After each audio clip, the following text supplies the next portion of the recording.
की जो तस्वीरें देखते हैं विचलित होते हैं, बुरा लगता है।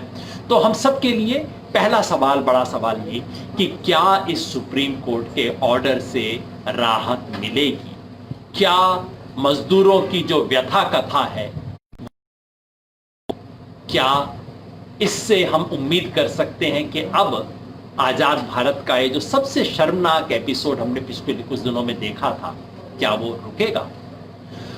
लेकिन सवाल एक और भी होता है, सुप्रीम कोर्ट अचानक क्यों जागा? सुप्रीम कोर्ट ने कई ऑर्डर के पीछे क्या है? आमतौर पे पूछते नहीं है हम सवाल, लेकिन ये बहुत विचित्र ऑर्डर है, बहुत विचित्र हियरिंग हुई। इसके बारे में पूछना होगा कि ये ऑर्डर के पीछे क्या था। बहुत कुछ था इस ऑर्डर के पीछे, एक लंबी कहानी है, पूरी कहानी नहीं, लेकिन कुछ हिस्से उसके मैं आपको बताऊंगा। और तीसरा, इस ऑर्डर को रोकने के लिए आज क्या कुछ कोर्ट के अंदर खेल हुए, थोड़ी सी झलक आपको उसकी भी दूंगा। हमेशा की तरह एक बात आपको शुरुआत में कह दूं, आज तक केसेस क्या हुए? आज सुबह तक, अब हम कल तक हम 1.5 लाख का आंकड़ा क्रॉस कर चुके थे। 1,58,333 आज सुबह तक के केसेस हैं। 1,58,333 केसेस इन ऑल। अब तक आज सुबह से हम 5,657 केसेस ऐड कर चुके हैं। 5,657 केसेस सिंस दिस मॉर्निंग। ये पूरे 24 घंटे का हिसाब नहीं है, अभी 24 घंटे का हिसाब होगा। रात की जो 10 बजे तक रिपोर्ट आएगी उसके बाद पता लगेगा। अमूमन हर दिन 6-7 हजार के बीच में केसेस चल रहे हैं और वही ट्रेंड अभी भी कायम है। और जैसा मैंने आपको पहले बताया था, अगर ये ट्रेंड जारी रहता है, इस महीने के आखिर तक हम अंदाजन 1.25 लाख तक पहुंचेंगे। और अगर ये हर 15 दिन में रेप्लिकेट होता है, दुगना होता जाता है, और अगर जुलाई तक ये ट्रेंड चलता है, जो कि अब सरकार मान रही है कि हाँ ऐसा ही कुछ होना है, 2 महीने तो अब चलने वाला मामला है, तो जुलाई के अंत तक हम 25 से 30 लाख के बीच में कहीं जाके पहुंचेंगे अगर ये ट्रेंड जारी है। तो एक नाजुक स्थिति है। और इस नाजुक स्थिति के बीच में आज सुप्रीम कोर्ट की हियरिंग हुई।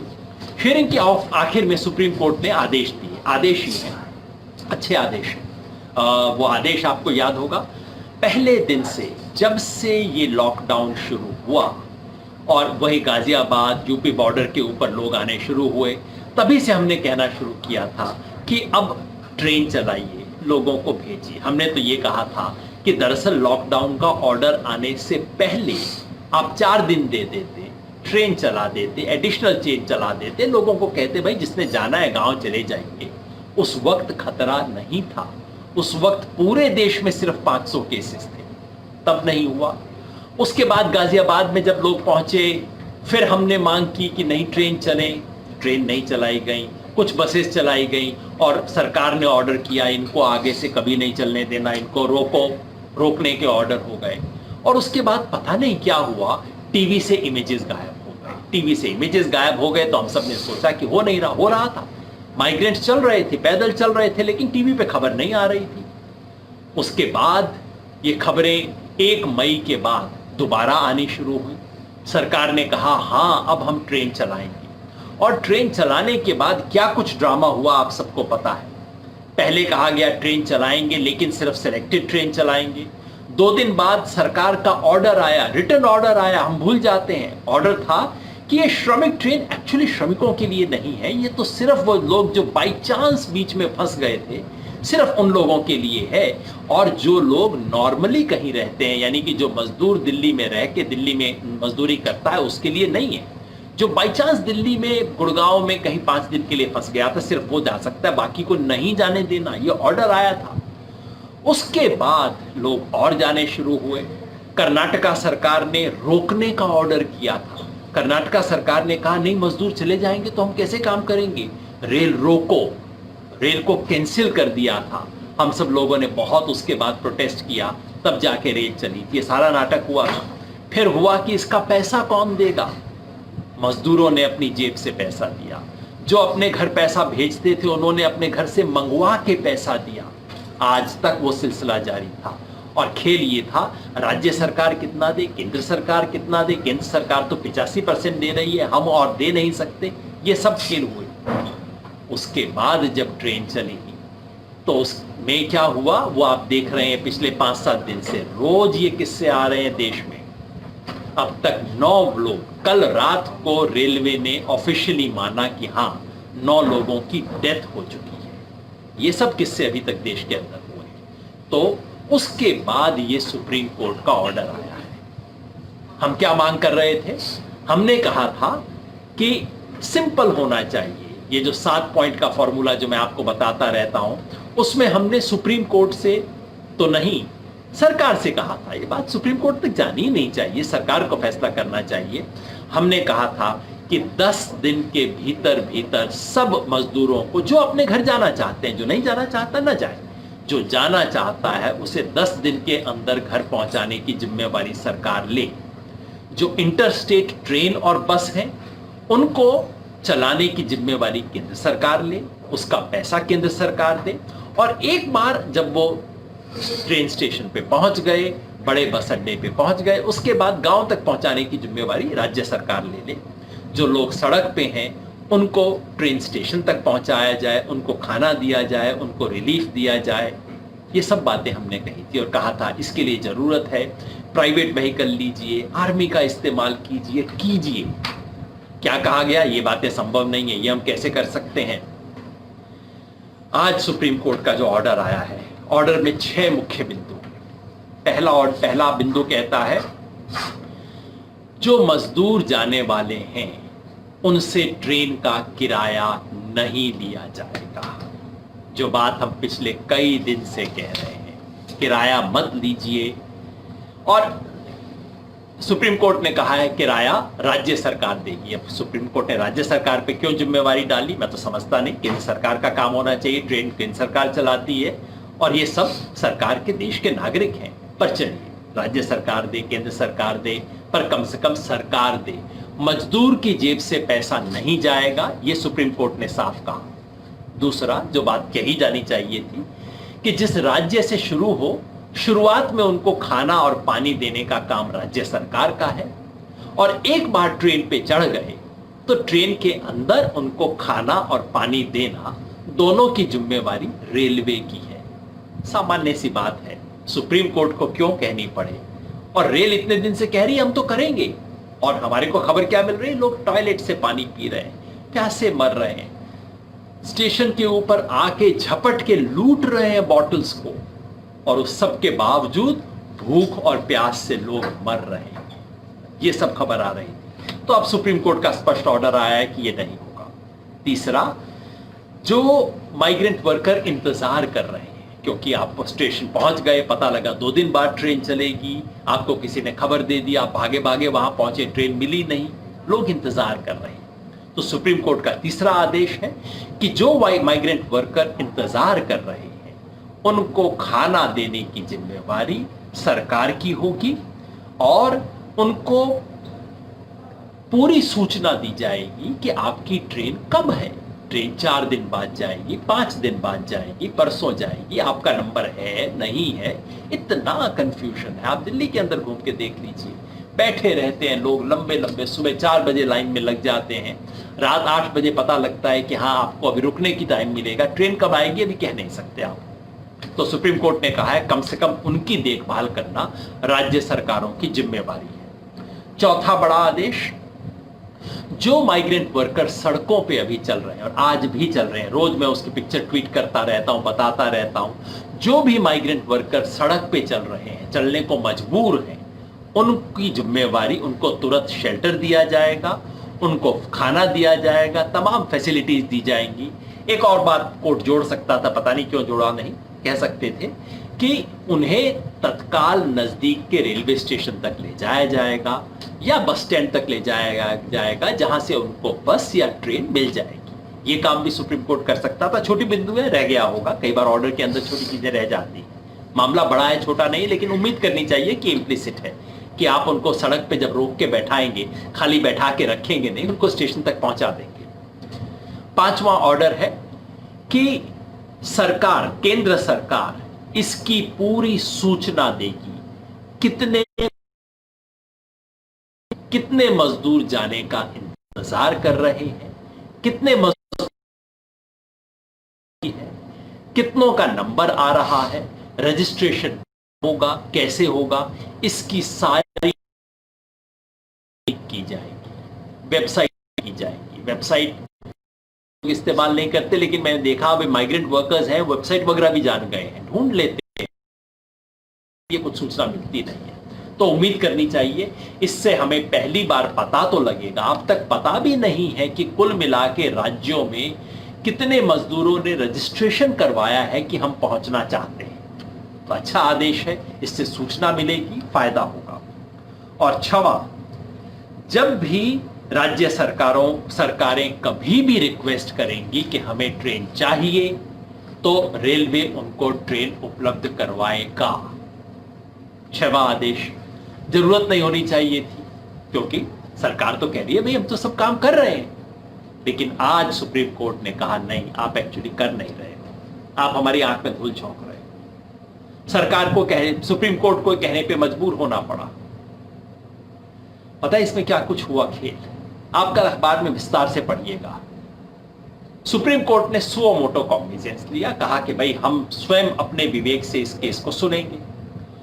और कई संगठनों के प्रतिनिधि जो कि माइग्रेंट वर्कर्स की तरफ से हैं, वो लोग वहां गए, कहा कि हमारी बात भी सुन लीजिए। सुप्रीम कोर्ट ने सुनी। कोलिन गोंजाल्वेस वहां थे, इंदिरा जयसिंह वहां थी, कपिल सिब्बल वहां थे, और भी कई बड़े वकील वहां मौजूद थे।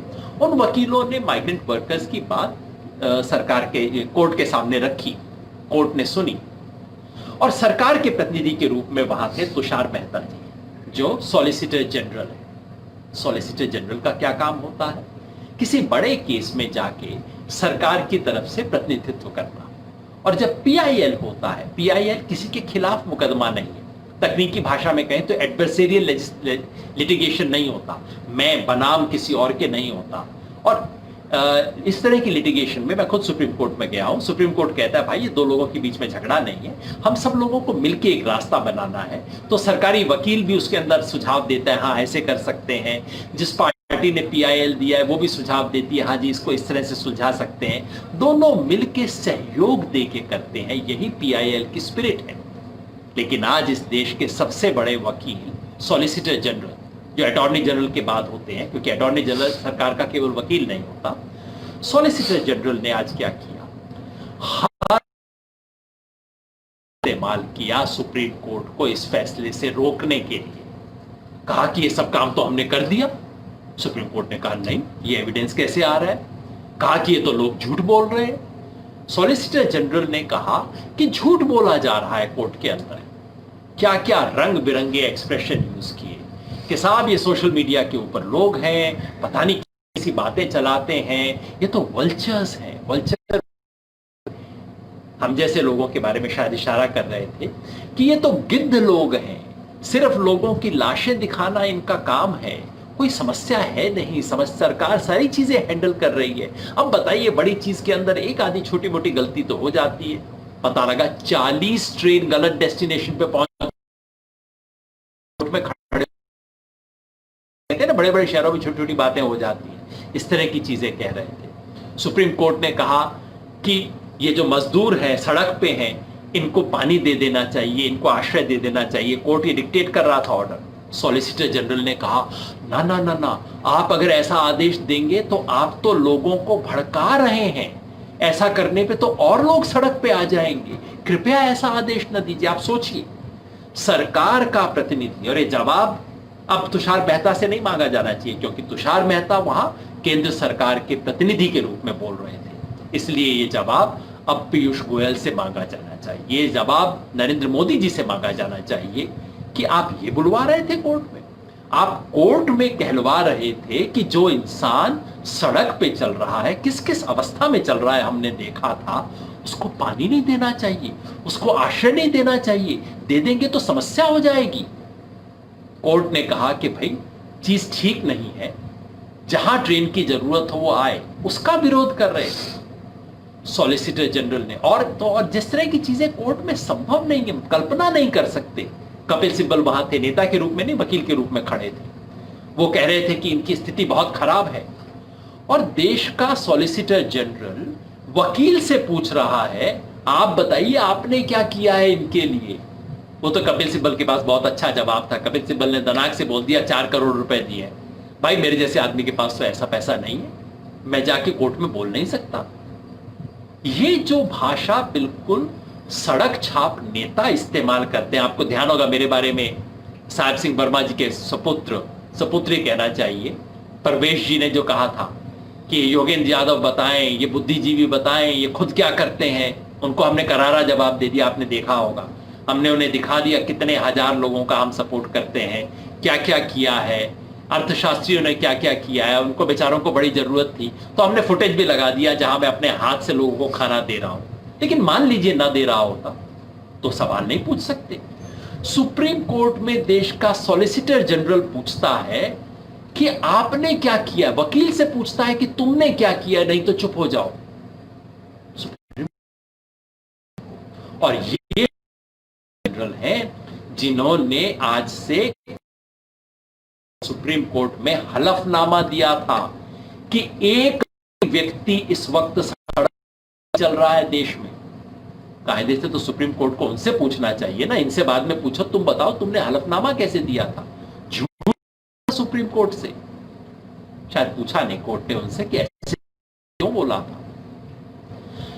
यानी कि सरकार की तमाम तिकड़म के बावजूद सरकार को जो करना चाहिए था वो तो ये, मिलॉर्ड गलती हो गई, आप बताइए, हम मिलके करेंगे, आप सुझाव दीजिए, हाँ अच्छे सुझाव है, ठीक है हम इसको कर लेते हैं, हम इसको कर देंगे। सरकार की तमाम तिकड़म के बावजूद, तमाम तरीके से कोर्ट में दबाव डालने के बावजूद, तमाम वकीलों को धमकाने के बावजूद आज ये ऑर्डर आया है। आप समझिए क्या स्थिति है हमारे देश की। और ये ऑर्डर आने का बैकग्राउंड क्या है, जरा कोर्ट की बात भी आपको बता दें। कोर्ट ने कहा, परसों सुप्रीम कोर्ट के 3 जजेस ने कहा कि हमारी नजर में आई है अखबारों में कुछ खबर जिसके आधार पे हम इसका स्वतः संज्ञान लेते हैं, सुओ मोटो हम इसका काम करते हैं। बहुत अच्छी बात है साहब, लेकिन क्या पता है कि इसकी रियलिटी ये है कि ये आने से पहले सुप्रीम कोर्ट कई बार इसको नकार चुका था। ये जो सुओ मोटो होता है वो तब नहीं है कि बारे में पढ़ा यार ये तो बहुत गलत बात है, चलो इसको सुओ मोटो ले लेते हैं। सुओ मोटो तब होता है जब वो व्यक्ति जो कि आपके सामने कोर्ट में पिटीशन लाने की स्थिति में नहीं है, वो चिट्ठी लिख देता है और जज कहता है कि हाँ भाई इसकी चिट्ठी को पिटीशन बना के हम करते हैं। ये वैसा केस नहीं था। इसके बारे में सुप्रीम कोर्ट में एक बार नहीं 3 बार केस आ चुका था। पहली बार केस तब आया था जब 27-28 मार्च को सारे लोग, आपने देखी होगी तस्वीरें, गाजियाबाद बॉर्डर पे टीवी स्टूडियो के नजदीक था, इसलिए टीवी वाले भी पहुंच गए, हजारों हजार लोग जा रहे हैं। कोर्ट सुप्रीम कोर्ट में आया, सुप्रीम कोर्ट ने सरकार से पूछा, सरकार ने कहा मामला बिल्कुल सेट है, पूरी व्यवस्था कर दी गई है, एक भी व्यक्ति सड़क पे नहीं है। सुप्रीम कोर्ट ने कहा ठीक है, कोई सवाल नहीं पूछा, ये नहीं। और अगली बार जब आया तो सुप्रीम कोर्ट ने कहा कि देखिए पॉलिसी मैटर है, इसके ऊपर दखलंदाजी हमारा काम नहीं। आज उसी सुप्रीम कोर्ट ने कहा कि दखलंदाजी हमारा काम है। उसके बाद एक और पिटीशन आई, 15 मई को कोर्ट के अंदर फिर हियरिंग हुई, आज से सिर्फ 12-15 दिन पहले की बात है। तब कोर्ट ने क्या कहा, जब एसोसिएशन ऑफ डेमोक्रेटिक रिफॉर्म्स वो आए थे, इससे पहले प्रशांत भूषण इस केस को ले जा चुके थे, तो सुप्रीम कोर्ट ने क्या क्या कहा। कोर्ट के जज साहब के शब्द हैं जो अखबारों में रिपोर्ट हुए, मैं तो वहां था नहीं, अखबारों में रिपोर्ट हुए, मैं मान के चलता हूं ठीक है। जज साहब ने पिटीशन करने वाले से पूछा, अगर मान लो मैं ऑर्डर दे दूं तो तुम जाके लागू करवाओगे इस ऑर्डर को। ये बात सुप्रीम कोर्ट के जज ने कही थी। ये कहा गया था कि अब बताइए लोग चल रहे हैं सड़क पे, हम क्या कर सकते हैं, हमारे अधिकार क्षेत्र में कहां है। ये सब बातें हुई थी। फिर उसके बाद इस देश में जितने लोग न्यायपालिका से जुड़े हैं सब ने कहा ये तो शर्म की बात है। जस्टिस एपी शाह जो कि दिल्ली हाई कोर्ट के चीफ जस्टिस रह चुके हैं, उन्होंने एक लेख लिखा ये कहते हुए कि ये तो इस देश में न्याय व्यवस्था लगता है ठप हो गई है। और उन्होंने कहा कि सुप्रीम कोर्ट ने अपने पूरी गरिमा को, अपना जो ट्रेडिशन है उस ट्रेडिशन के साथ अन्याय किया है। परसों जस्टिस मदन लोकुर जो कि अब रिटायर्ड जज हैं, उन्होंने कहा उन्होंने कहा, एक एक करके पूरा हवाला दिया, उन्होंने पूरा विस्तार से लिखा है एक एक बार सुप्रीम कोर्ट ने इस केस पे क्या किया। उन्होंने कहा अगर मुझे कोई कहता कि सुप्रीम कोर्ट को नंबर दो तो मैं तो भाई फेल कर देता इस सवाल के ऊपर सुप्रीम कोर्ट को। यहां तक स्थिति आई, 20 वकीलों ने, सबसे वरिष्ठ वकीलों ने सुप्रीम कोर्ट में चिट्ठी लिखी चीफ जस्टिस को कि ये तो हद हो गई है जज साहब, अब तो कुछ कीजिए, कैसे हो सकता है। उसके बाद सुप्रीम कोर्ट ने संज्ञान लिया। मैं सब इसलिए नहीं, कोर्ट हाथ खड़ा कर देगा तो कौन रक्षा करेगा।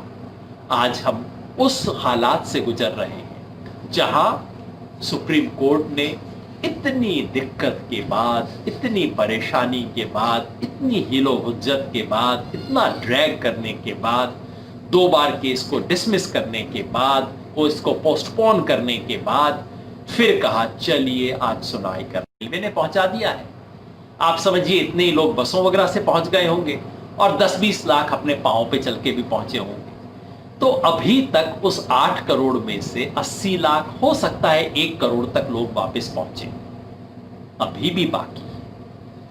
उस 8 करोड़ में से ऐसा नहीं कि पूरे 8 करोड़ वापस जाएंगे, कुछ को रोजगार भी मिलना शुरू हुआ है और उनको अगर रोकने में सरकार समर्थ होती है तो जरूर कीजिए, उनको मनाइए, उनको दिखाइए कि भाई आपके लिए रोजगार है, उनकी व्यवस्था कर दीजिए। वो नहीं जाएंगे, अच्छी बात है, लेकिन उस 8 करोड़ में से कम 2-3-4 करोड़ तो जाना चाहेंगे। 3-4 करोड़ आप पकड़ लीजिए।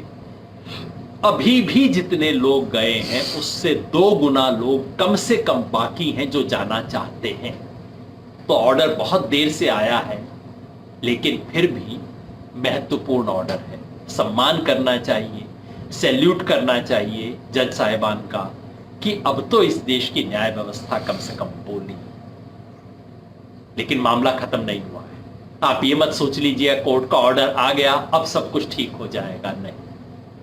आपको मैं याद दिला दूं, जब मार्च के महीने में सुप्रीम कोर्ट के सामने वो पिटीशन आई थी जो मैंने कहा आई थी, तब उसके बाद सुप्रीम कोर्ट ने ऑर्डर दिया था। क्या याद है क्या ऑर्डर था? सुप्रीम कोर्ट ने कहा था कि ये लोग जो जिन्हें रिलीफ कैंप में भेजा गया है ये बहुत मानसिक त्रासदी से गुजर रहे होंगे, बहुत मेंटल टॉर्चर हो रहा होगा, इसलिए सरकार हर कैंप के अंदर काउंसलर को भेजे, उनको साइकोलॉजिकली मदद करने के लिए मनोवैज्ञानिकों को भेजे, काउंसलर्स को भेजे ताकि उनकी मदद करें।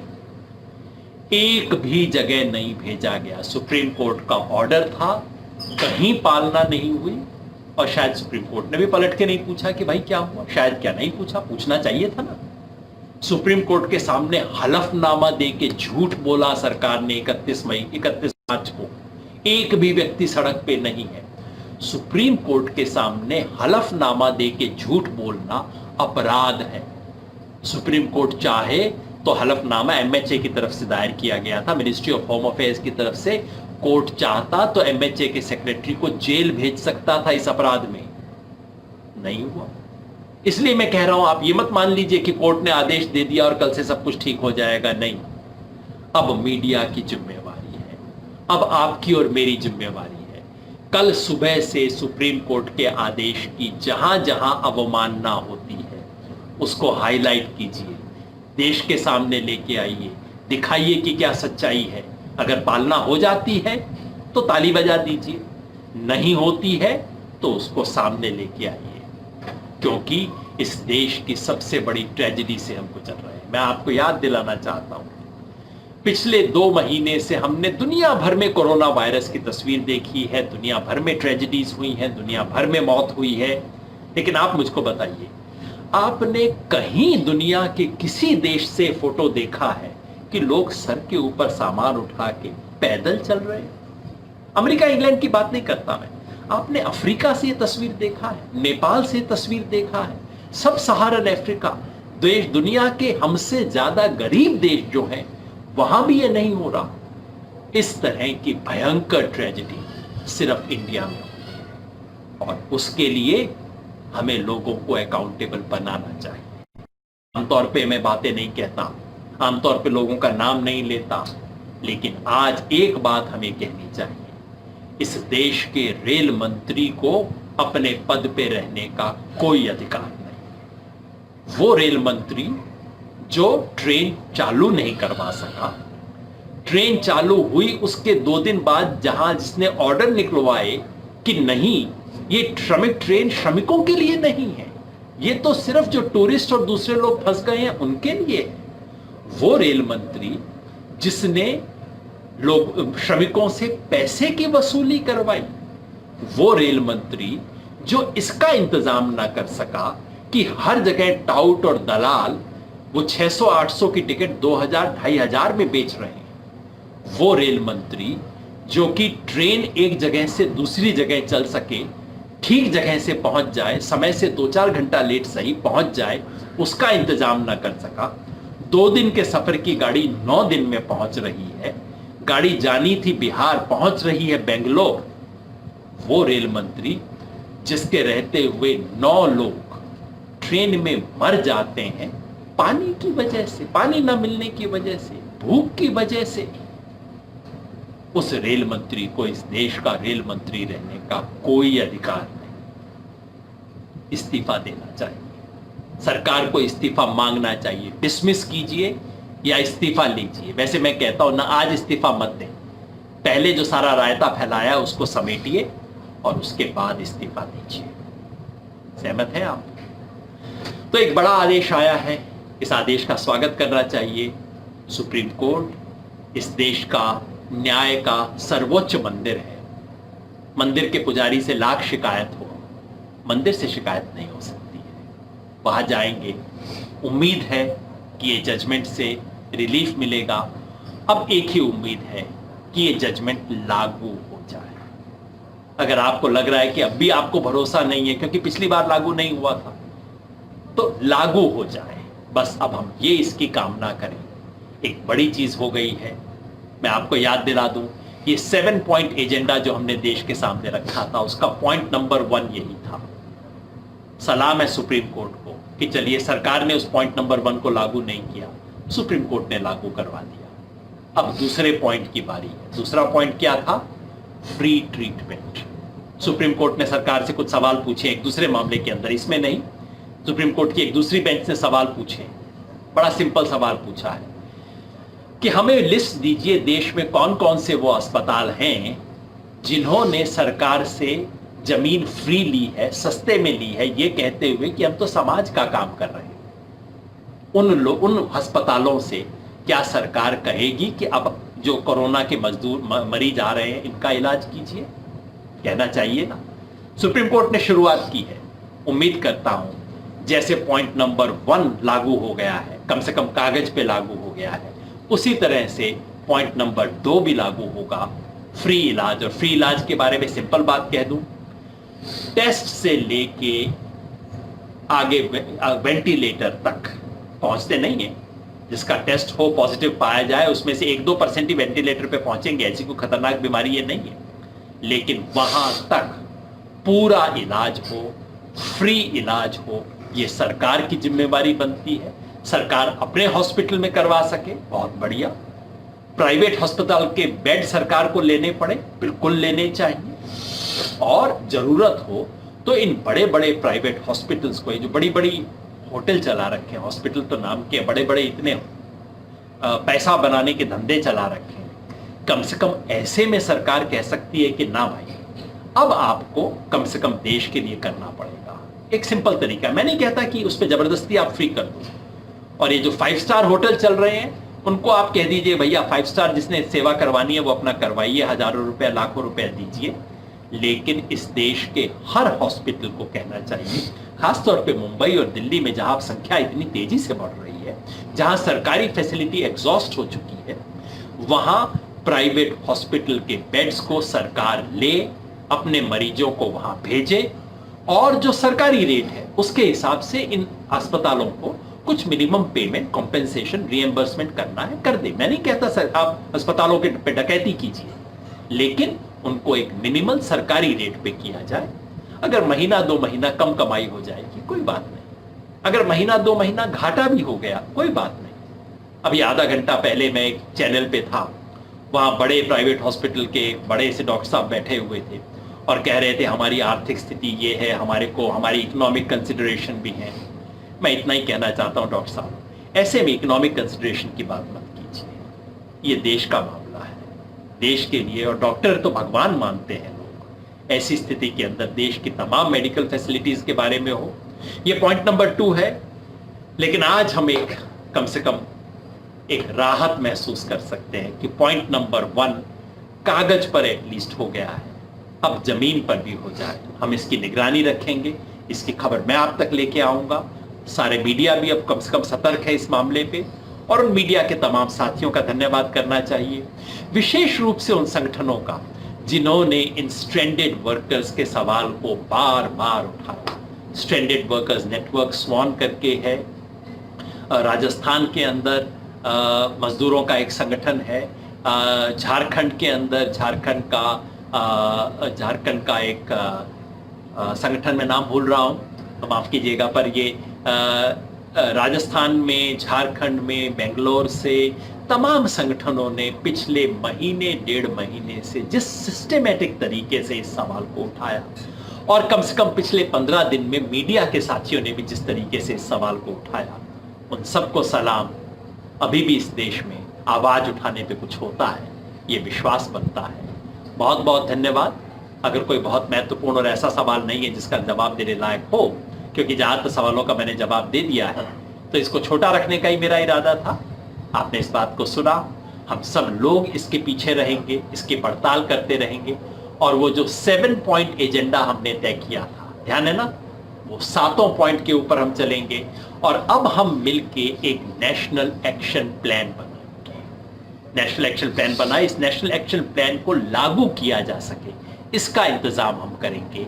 एक हम सब लोग मिलकर इसके लिए कुछ करेंगे। तो आप में से जो भी साथी इस नेशनल एक्शन प्लान, जो 7 पॉइंट की नेशनल एक्शन प्लान थी, जिसपे खूब चाय के प्याले में तूफान भी हुआ था, उसके बारे में शेखर गुप्ता ने एक आर्टिकल भी लिखा जिसका मैंने जवाब दिया, उन्होंने भी उसका जवाब दिया है। तो कम से कम देश में अब बहस शुरू हो गई है उन 7 बिंदुओं पे। हमने कहा था अगर इस देश को बचाना है तो ये 7 काम करने होंगे, इस सब में आपको भी करना होगा। और आप में से जो कोई भी लोग इसमें जुड़ना चाहें, मेरे पास ईमेल आते रहते हैं तमाम साथियों के। मेरा ईमेल मैं आपको दोहरा दूं, yogendra.yadav@gmail.com, यानी कि मेरा नाम बीच में डॉट लगा दीजिए @gmail.com। आप उस पर लिख सकते हैं। इस फेसबुक के कमेंट बॉक्स के अंदर आप कमेंट डाल के कह सकते हैं। इस बड़े अभियान में जो साथी जुड़ना चाहे, क्योंकि सरकारें तो अब हाथ धो रही हैं, अपना हाथ धो के चल रही हैं, बीमारी चढ़ती जा रही है, रायता फैलता जा रहा है, और जिनको रायते को समेटना था वो अब एक दूसरे पे उंगली दिखा रहे हैं, खेल कर रहे हैं। सुप्रीम कोर्ट को स्टेप इन करना पड़ रहा है, हमें स्टेप इन करना पड़ेगा, और हमें स्टेप इन करने का तरीका ये है, हम सब लोग मिल के इसको एक राष्ट्रव्यापी अभियान बनाएं। भूल जाएं सरकारों को, भूल जाएं वो पार्टियां जो एक दूसरे से झगड़ रही हैं उनको। हम एक नेशनल कैंपेन बनाएं। आप में से जो भी लोग उस नेशनल कैंपेन में जुड़ना चाहें, जुड़ने का मतलब ये नहीं कि बाहर आके जिंदाबाद मुर्दाबाद करना पड़ेगा, नहीं, घर बैठे भी हम काम कर सकते हैं। तमाम तरीके से इस संकट की घड़ी में हम देश के लिए कुछ कर सकते हैं। जो साथी जुड़ना चाहें, इनबॉक्स के अंदर अपना कमेंट डाल दीजिएगा कि आप जुड़ना चाहते हैं। हमारे कोई साथी आपके साथ आएंगे। आपने इस बात को सुना, बहुत बहुत धन्यवाद, शुक्रिया।